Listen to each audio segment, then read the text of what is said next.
Hello guys. We are beginning with a new experience with a community forum. The first time doing a live stream video. So today what I'm going to talk about is Azure DevOps usage for AWS Lightsail. AWS Lightsail in the sense is much more similar to Azure Web Apps. So it's the equivalent of Azure Web Apps, you can say. So we will go and explore how we can deploy in application, actually a .NET Core application to AWS Lightsail in this particular video. So we are going to have a look at how to create the infrastructure, how to create the application deployment using Azure DevOps pipelines into the AWS Lightsail. So there's no slides as usual for me. It's all about showing you how to do it in a demonstration way. So let me begin with moving to the AWS Management Console and show you a few stuff, and then we can get started with Azure DevOps pipelines to get it delivered. So let me go ahead and show you a few stuff. Give me a second to check something.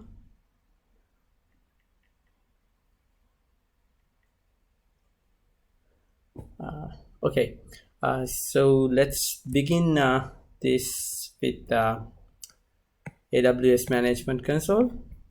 So you can see in my browser, here is the AWS Management Console, and if I scroll here a little bit, you can see under all services we have something called Lightsail. So when you click on that, we'll be moving to Lightsail instances. So as you can see, I have already created 2 Lightsail instances. These are totally created via Azure DevOps pipelines. So I will show you how to do that using some scripting.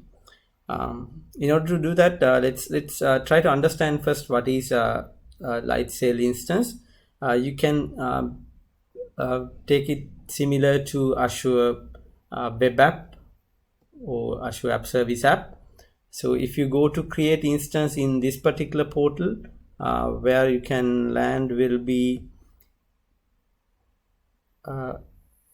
location where you can create an instance. So you can decide where you're going to create the instance, and then you can decide whether you are going to use Linux or Microsoft Windows blueprints. Blueprints are somewhat similar to the templates that you're going to use in Azure Web Apps.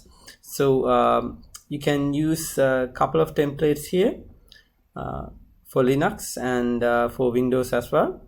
And then you can go ahead and set up the pricing plan, or like actually this is called bundle ID in bundle in AWS world. So we are going to look at how we can do this via script using Azure DevOps.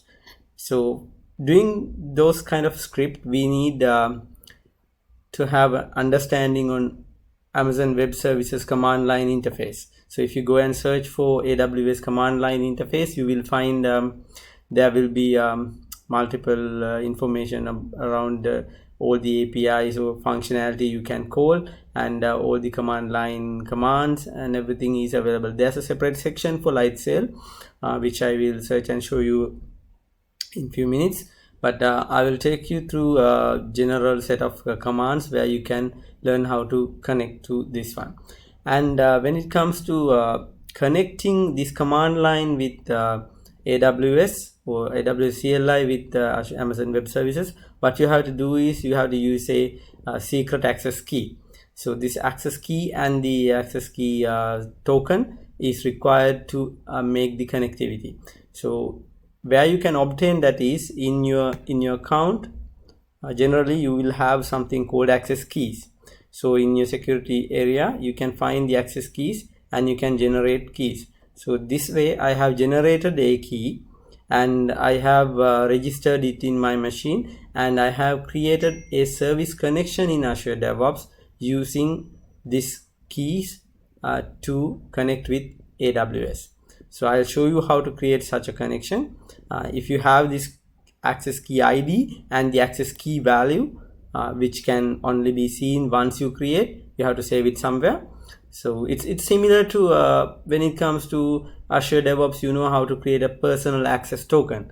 So it's similar thing. Any API or any service nowadays have some sort of a access key to allow third party to connect not in an interactive way, like you can use coding or programmatic way, you can connect using these type of access keys. So once you obtain those two keys, what you can do is actually in your local machine, if you want, you can set up AWS CLI command line by searching and downloading MSI and installing it in your Windows platform even, and then you can set up the access keys by saying AWS configure. So when you do that, your configuration information will be recorded. So let me just show you that in a bit. So this particular command I'll show you in a little while, but what you can do is AWS configure, as I remember. So it should like I have already recorded my keys, so that's why it's prompting and asking if there is a new one. So like this way you can just set the region that you want to access, and then what is output formats when you execute the commands.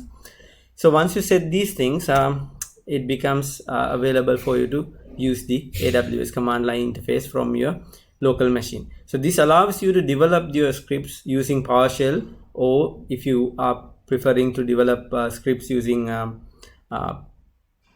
Bash, you can do that as well. So either Bash or PowerShell can be used to develop the scripts using the command line interface. So I will show you a script already developed and how the service connection is made. So let me go to the project settings first. So in the project settings, you know how we are creating a service connection. A service connection can be created here. So here you can see a couple of types of service connections. I will just now only describe the AWS service connection, and the other two connections I will explain in a little while. So how you can do is like you can create a new service connection and go to AWS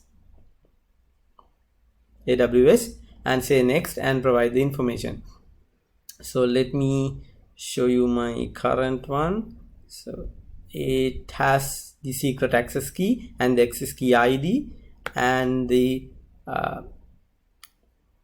then once I like provide those information, that's totally enough, and then I can name it AWS connection and save it. So Azure DevOps is capable of connecting to AWS using this service connection. So let me explain how to write a script using AWS command line interface to create resources in AWS Lightsail. So let me go to my repo, and in my repo you can see I have a couple of things. That is infrastructure, and I have a small .NET Core 2.1 web application which I have deployed to this AWS Lightsail instances, and I have some support files which I will describe them in a little while. So if we go into the infrastructure section, you can see I have my favorite language, PowerShell script, and a bash script as well. So let me open up the PowerShell script first and show you what it is there in the PowerShell script. So let me try to zoom a little bit. Okay, I guess you can see clearly now. Okay, so what this sorry about scrolling. Okay, so this script, what does it do is it's actually right now in the PowerShell script it is hard coded the values, because I'm not gonna execute this PowerShell script, rather I'm gonna execute the bash script. So what I have done here is like use the instance name and the zone or the region and the blueprint ID. So these blueprint IDs you can actually get by executing another command, that is actually AWS Lightsail, and you can say get blueprints. So once you execute that command, you will return it will return you a JSON output, because I have set the output as JSON output of what are the blueprints available. So likewise you can say AWS Lightsail get bundles. So when you say get bundles, it will give you what are the available pricing plans as a list. So if you want, we can try out one of those commands, like AWS Lightsail get bundles, if I remember correctly. Let's try to do that. Oh, I think bundles, yeah, I made a spelling mistake. Okay, so you can see it returns all the available bundles. So you can go ahead and see each and every type of pricing available for Linux and for Windows. So like that way you can go ahead and check what are the available bundles. So same way you can say, I think, get blueprints. So I think I'm not making a spelling mistake here. Let me see. Oh yeah, I'm again making a spelling mistake. Yeah, okay, today is a spelling mistake day. Okay, AWS Lightsail get blueprints will give you available blueprints. So you can see Windows Server. You can go ahead and do like this, so you can get all this information. So I'll close this command for now, and I'll move back onto my script. So likewise you can find out what is the available blueprint IDs and the bundled IDs, so you can utilize them. So what I have done next is like typical PowerShell scripting stuff.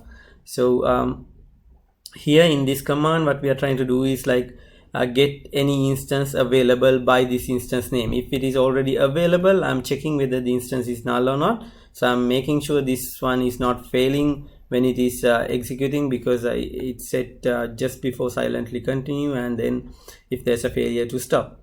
And so if there is no instance available, another command is executed, that is AWS Lightsail create instances with the instance name and the availability zone and blueprint ID and the bundled ID, so that it will go ahead and create the instance. But the thing is, like, once you initiate this kind of a script, it will take a little bit of time to get the instance created. So while we are waiting, we need to check whether the instance is ready or running. So how we can do that is, so when you are obtaining the get instance, like executing AWS Lightsail get instance command, you can see it is actually returning value 16 when it is ready. So the return output will have instance state code as 16 when the instance is running. So until that time it might be pending or something. So that's what we are printing in the log.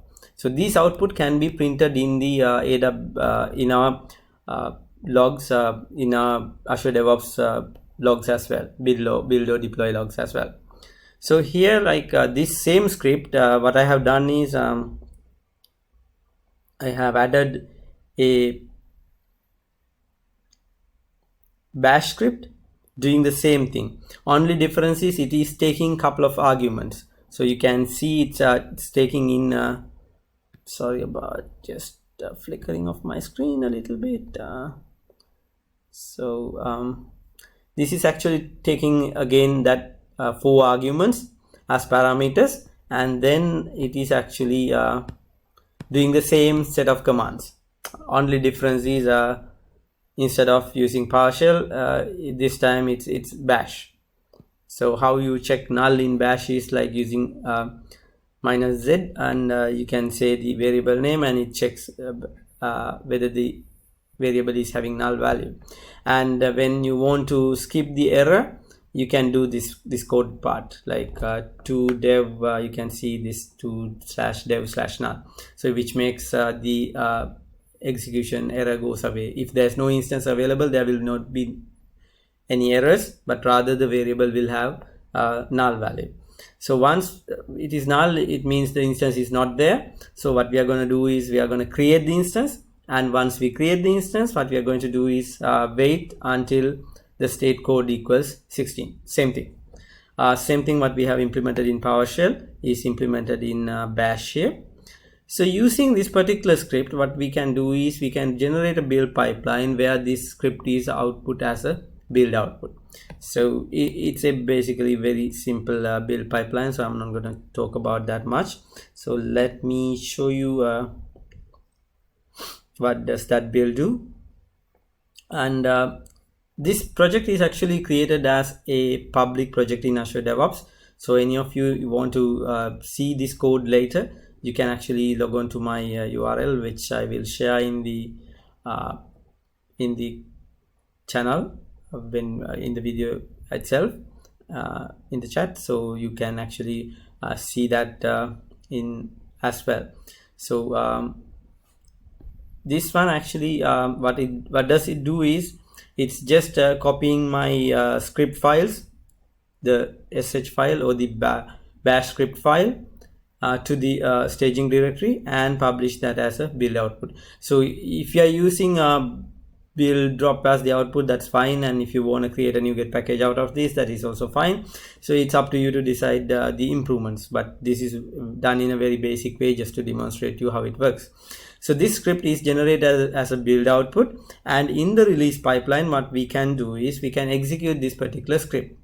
Now I have shown you how to create a service connection earlier using AWS service connection type, and once that service connection is there, what you can do is in a release is very simple. So you can go into a release, and you can use the release steps here. I'll edit this pipeline and show you. So this one is actually using the infra build. So in that infra build, it contains that as output our bash script, and using that bash script, what I'm going to do is use a step called deploy AWS Lightsail instance using a AWS shell script. So in this AWS shell script, let me show you what I'm having here. So you can see I have selected the service connection I have created here, or if you want, you can create the connection itself from here. And then I have to select the region. So I have created my instance in this particular, I can use multiple regions, but I have preference to use this region, hoping that'll be cheaper cost or something. So I just set it up as Ohio US East 2, and then what I have done is I have provided the arguments. You can see instance name, availability zone, blueprint ID, and the bundle ID. So those things are created as variables inside my release pipeline. So you can see there's two instance names just because I'm using this in two scopes. So if I move this one a little bit to this side, you can see one is devint. Okay, I made a big bad mistake, it seems. Let me scroll and see. Okay, so when it is zoomed, it's a bit difficult, so let me do without that. Okay, let's try to go to grid view and see. Yeah, that's better. Oh, I think I made a mistake. Yeah, hold on. Let me, without saving go out. I think when I'm touching this, it got hidden, so somehow I got it erased. So let me go back to the variables and show you. You can see there's two. So if I get the grid view, you can see in the dev it's called ch.net demo 01, and then this one is demo qa01. So I have two variables for the instance names to just create two environments. One is the devint environment, the other one is the QA environment. So what I have here is, in this one, I'm using depending on the scope, I'm using this one. So you can see I have two set of stages. Using those two stages, what I'm doing is providing these parameters, and then I'm executing the build output infra script. So that's it. So once I execute this thing, it will go ahead and create my AWS instance. So let me first show you an executed pipeline, and then we can try to create a release or try to create a build, and how it gets queued. I can show you that. So let me move on to the infra release that is done here. So I'll first hit the QA because it's the newly created instance, so you would be able to see a little bit more details in the log there. So when you go into this deploy AWS Lightsail instance log here, you can see it outputs the messages I have set.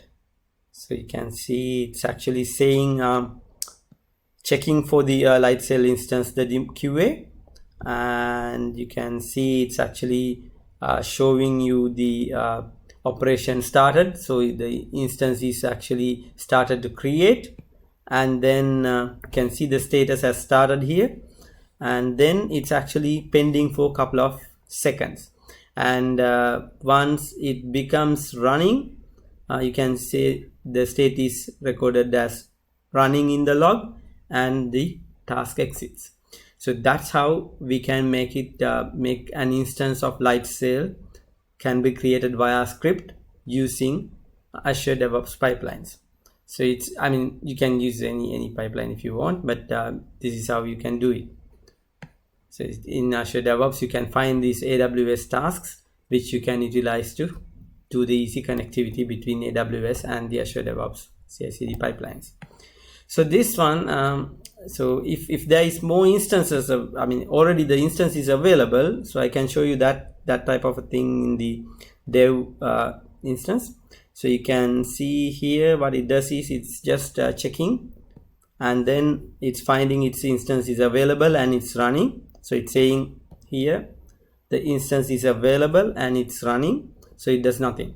So as long as the instance is available, it's keeping. So if you want to improve the script, maybe you can write some update script where you can maybe change the pricing tier or the bundled ID. So in general Azure world, we call it pricing tier, but our app service plan, where we can say this as the bundle ID or the pricing tier. So it's basically the pricing. So you can change that by improving this particular script. So the advantage of having this sort of a script would be you don't have to do a manual creation of your further environments. It's just you add a new instance of or stage into the pipeline and change the variables, and you're good to go. When you run it, you'll get the instance created. So that would give a lot of benefits when in the long run. So that's basically it, but I will just execute for the sake for you guys to just witness this can be executed. I'm not failing anything. So let's try to queue a build here, which will actually run the entire pipeline. So I will just use my master branch and I queue the build. So let's let this execute, and we'll discuss how we can get an application deployed, because it's much more steps than how we do a infrastructure deploy. So infrastructure deploy, there may be different other ways, but this is an easy and faster way that I have found. So that's what I have demonstrated you. So you can see it's running now, but we will just let it be there, and like the build is completed, so most probably the release should have kicked in. So let's see infra. Yeah, so release has already kicked in, so it might be getting deployed, and it'll try to attempt the deploy, but there'll be instance available, so it will do nothing basically. So let's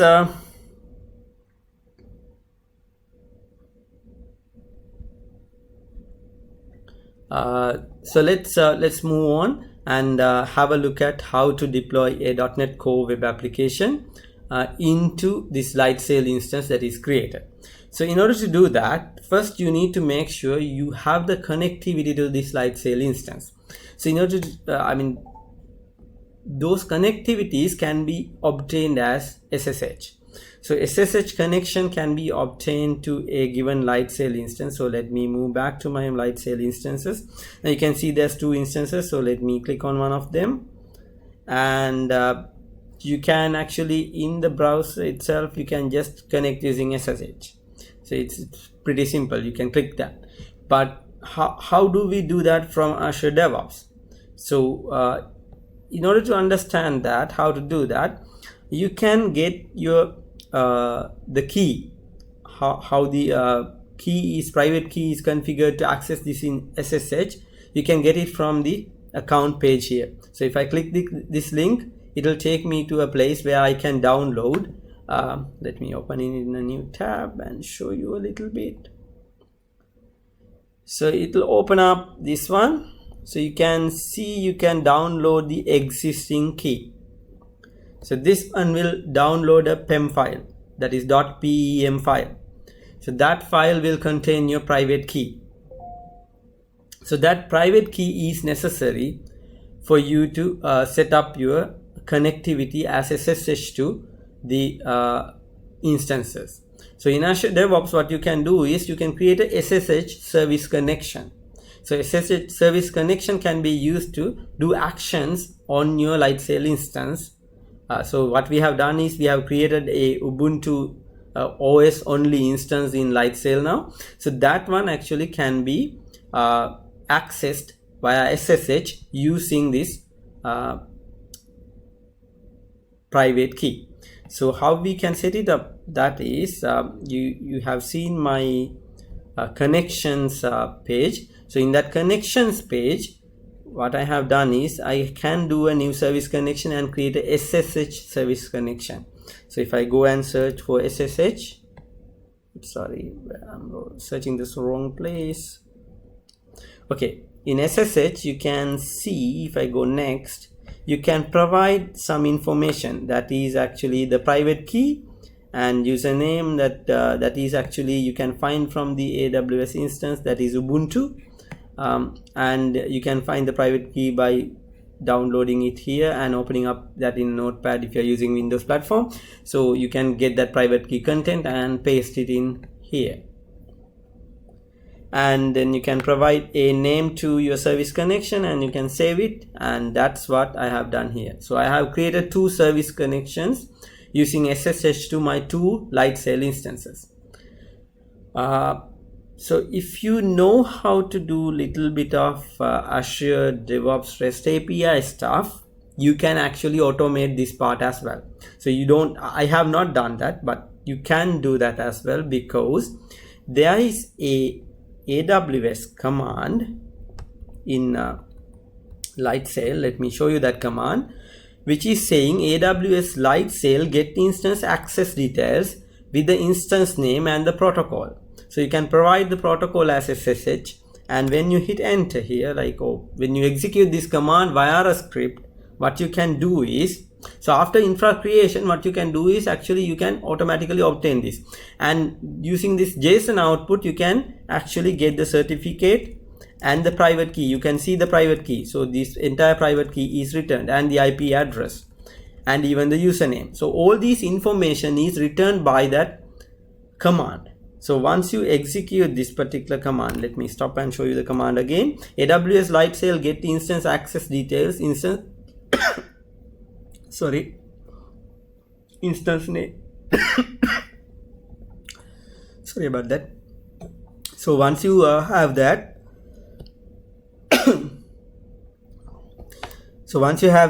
you can actually utilize that, and then you can obtain the details. So once you obtain those details, so if you know how to handle the Azure DevOps REST API, you can utilize that REST API in the same script to create the service connection inside your team project. So you don't have to do this manually. I didn't have time to automate that part. Actually it's possible. So I will be maybe later share some other videos in the same channel, maybe a short clip on how to do this. So it can be done. So it can be fully automated if you want. Now this manual step I have done, but it can be fully automated as well. So only manual step you would require would be AWS connection creation. So once you have that, so once you have this SSH connectivity, so the other part that I need is I need a web application. So I'm not going to explain how to do it, because you can say .NET new web app, and you can say framework is 2.1 or 3.1 whatever, and I have created a 2.1 framework web app. So you can you create a .NET Core web app like this. So it's basically a web app. It's nothing. It's a basic web app. So I'm not going to explain anything about that.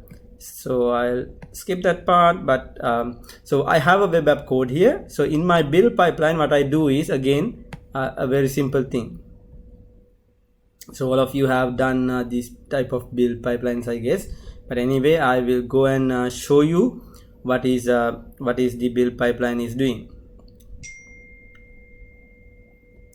So in this build pipeline, you can see I'm just pointing to my required SDK, and then I'm going to do a .NET restore just to do the restoration of the packages required for the web app, and then build and do a publish, and publish that output to my staging directory, and then I'm actually copying 2 additional files which I'm going to talk about in a little while, but not now.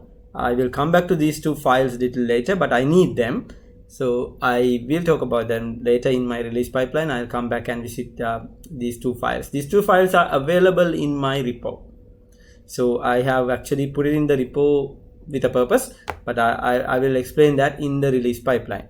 So here I have created 2 files, that is, one is actually service file and the other one is default file for Nginx configuration. I'll show you what is Nginx configuration in a little while in the deployment pipeline.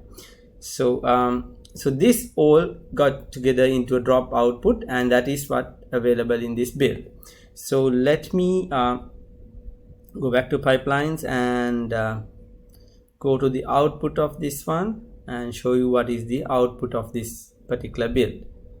So when we go here, you can see I have published artifacts. So in my drop, I have my web app as a zip, and I have my Nginx configuration file here and the web app service file.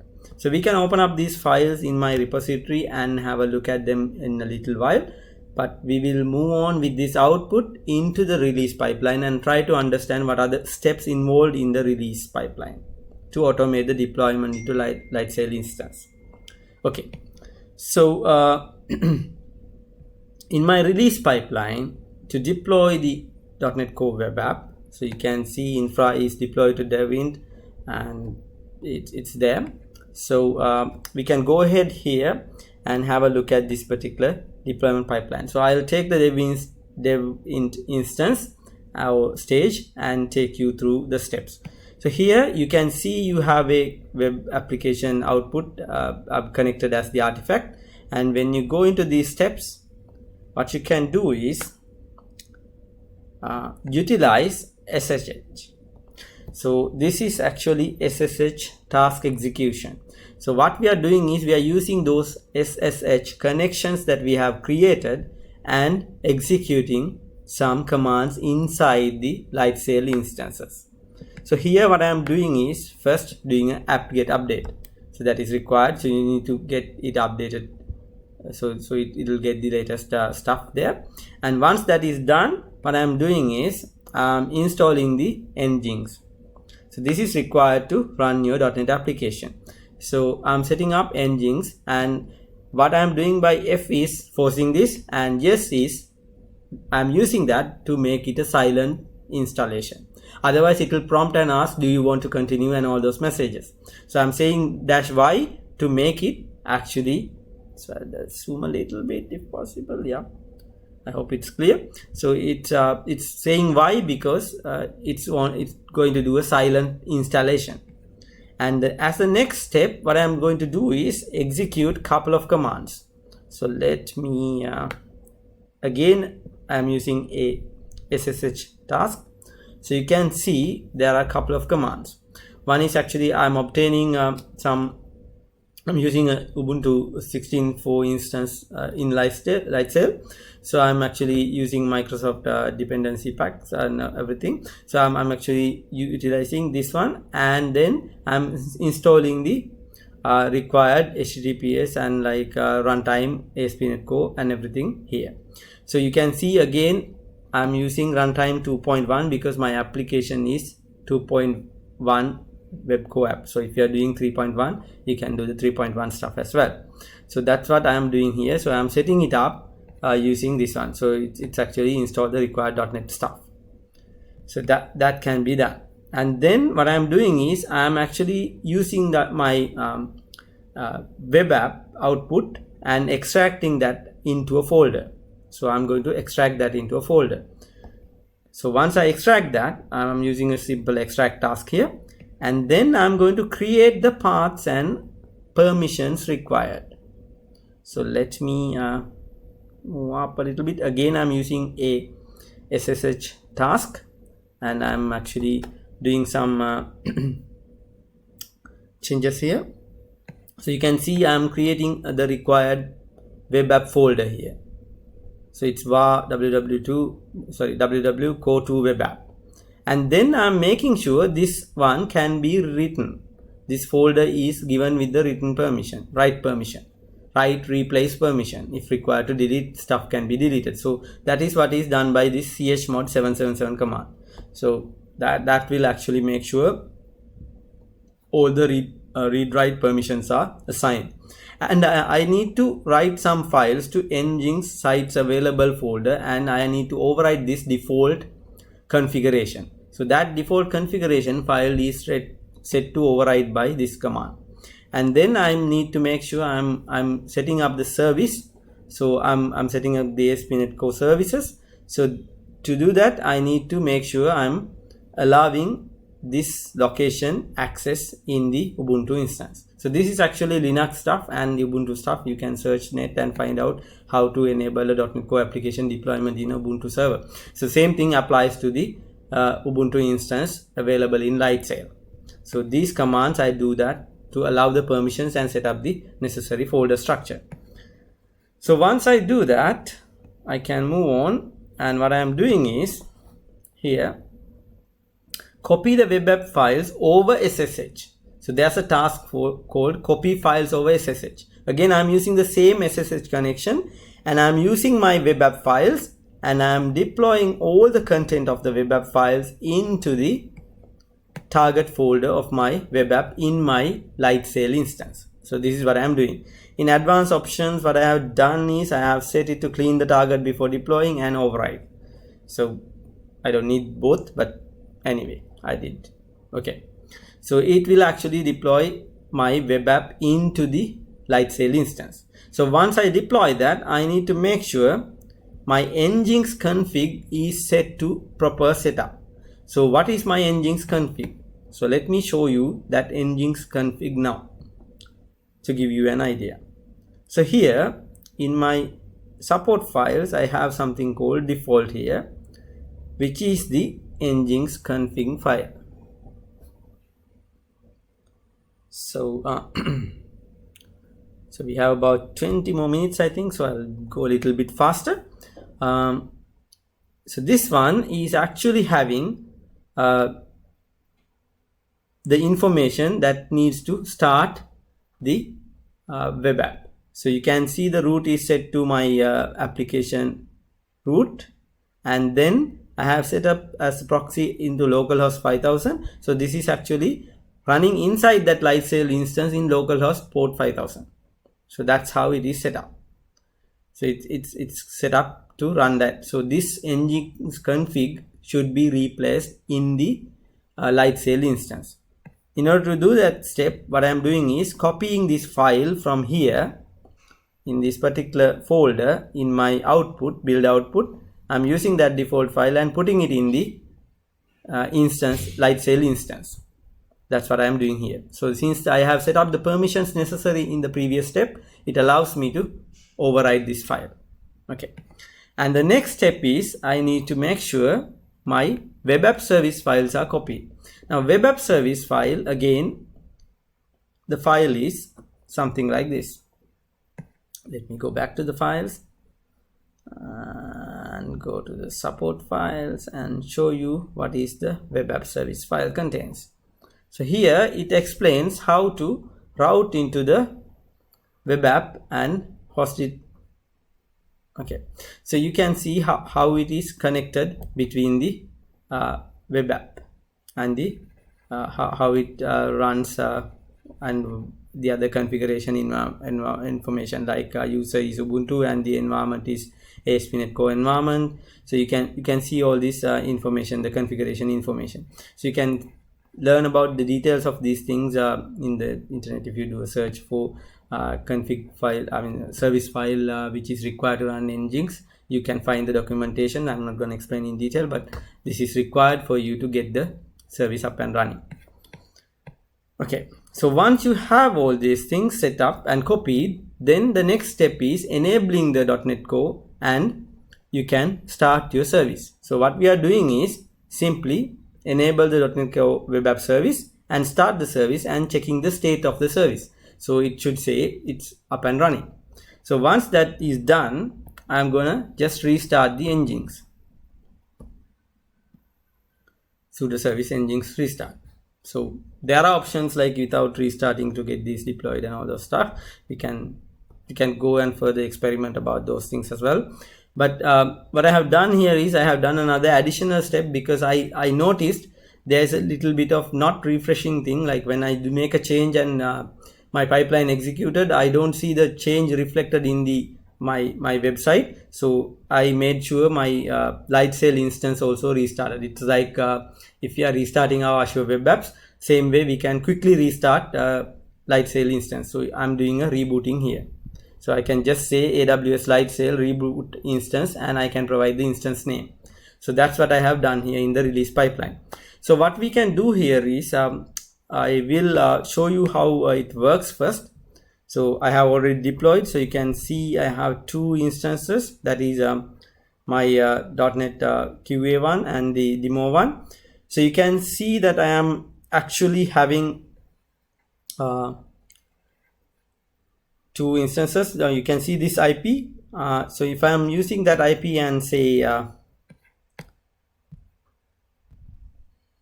you can see it's working. So you can see the change is done for demo 3. So this one, if you check, still in the demo 2 state.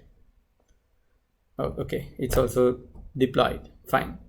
So let me do a change again and actually execute this thing and show you actually it works. So what we can do is we can go ahead to the web app code and do a change, just to make sure that you can understand how it really flows. So let's go ahead and do a change into the web app. Go to the files and go to the web app, and I'm gonna use the pages and I'm gonna do the same file change. So I'll go to the index.html and I'll search for demo, and you can see this thing is actually set to demo 3 at the moment. So I'll say demo live 4. Okay, so let me commit this and say live demo 4, something like that, and click commit. Okay, so now I have committed my code. It should start building because I have set up the build triggers to initiate. So you can see my build has started and it is building my change live demo 4, and we can go and inspect the agent job. So what it does is actually it's check out my repository and then use the .NET Core 2.1 version SDK, and it's gonna do a .NET restore to get the packages required. So it'll take a couple of seconds here. So you can see it's actually doing the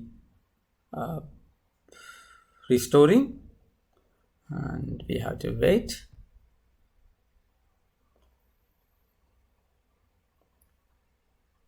So once this is completed, it will go ahead and do the build and the publish stuff. Once that is completed, it will actually copy those two files. That is the default config file of the engines and the service file, which is required to start the ASP.NET Core service. So those two files will be copied here. So restoration is taking a little bit of time from us. We have to wait. And if everything works fine, we should see the results sooner. So in the meantime, if you have any questions, you can post them in. Yeah, there's a question about later, can you watch the video? Yes, of course. I mean, we are going to host this video forever in our channel, and what we will be doing is we will be creating couple of additional videos, small videos showing each and every step one by one how to do. Like, so here I have done a general explanation only. So each and step how to do one by one will be explained in detail is the command lines later in a short set of video series. So I mean, we can do more things as well, fully automating service connection creation as well. So that kind of video series you can expect from our channel. So stay tuned for that. So we can see now the build is completed. So there should be a release going on. So let's go and check. Yeah. So it seems the release started for the DevInt instance. So let me just for the sake, okay, this is deployed, that's fine. So in here, what's happening is you can go and see what's happening in the instance. So it's actually executing the stuff here. So you can see it's really fast executing. If the instance in the first time, it might give you a couple of issues, like again, like when you're running for the first time, it might go and crash kind of thing, but when you rerun, it's actually running fine. So what I have recognized, that is actually it needs some time to, once you execute certain command, it needs some time to get it fully configured. So to prevent the initial execution errors, what you can do is introduce some sort of a sleep time in between each of the step. So that will actually slow down the script a little bit and allow your deployment to run smoothly in the first time as well. But this is like after the first time, it always runs perfectly fine without any issues. So you can see it's really faster execution on the deployment. Within 48 seconds, you have deployed everything, and you should have your, okay, if I'm lucky, it should be here. You can see demo live 4 is here, and still my QA instance should be having demo 3. So we can go ahead and promote this pipeline into QA stage as well, just since we have 10 more minutes available. So let me go and approve this thing. So in the release pipeline, you can have a workflow of approval, etc. So I'm just approving this to go to QA. So you can see it should be starting deployment in a little while. So I'll go and see view logs. Yes, so agent is ready and it should be start executing now. This one, I think I'm using Ubuntu agent here to deploy into the AWS Lightsail, because I'm using SSH stuff and everything, but you can deploy it from anything, it seems. So even if you're using a Windows instance to do the deployment, that should be fine. So you can see the commands are executing really faster because it's already configured. So you can see copying web app files also really fast. Within 4 seconds, it replaces the entire website. and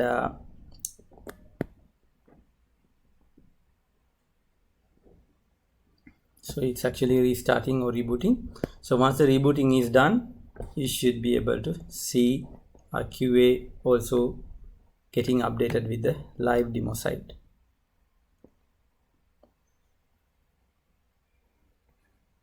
Okay, it's refreshing. Let's wait a couple of seconds, maybe. So let me check if my instance is okay, right? Okay. Looks okay, but let's wait and see. Oh, I'll stop and try to refresh again. Oh, okay, nice. Okay, it took a couple of seconds. Now you can see it's up and running, and with the latest version. So you can actually do deployments into AWS Lightsail, Ubuntu instances, and you can still develop .NET Core, and you can use your familiar Microsoft Azure DevOps and still do deployment to Amazon Web Apps. So I mean Amazon Web Services. So it's basically making your life easy, because if you're familiar with some other set of tools such as Jenkins, totally fine, you can go ahead and do it. But if you have worked in Microsoft stuff for a long time like me, and if one of your client asks how to do the deployments to AWS and can you develop a .NET application and deploy that, or even PHP or whatever the other applications, get it deployed on the target platform as AWS Lightsail.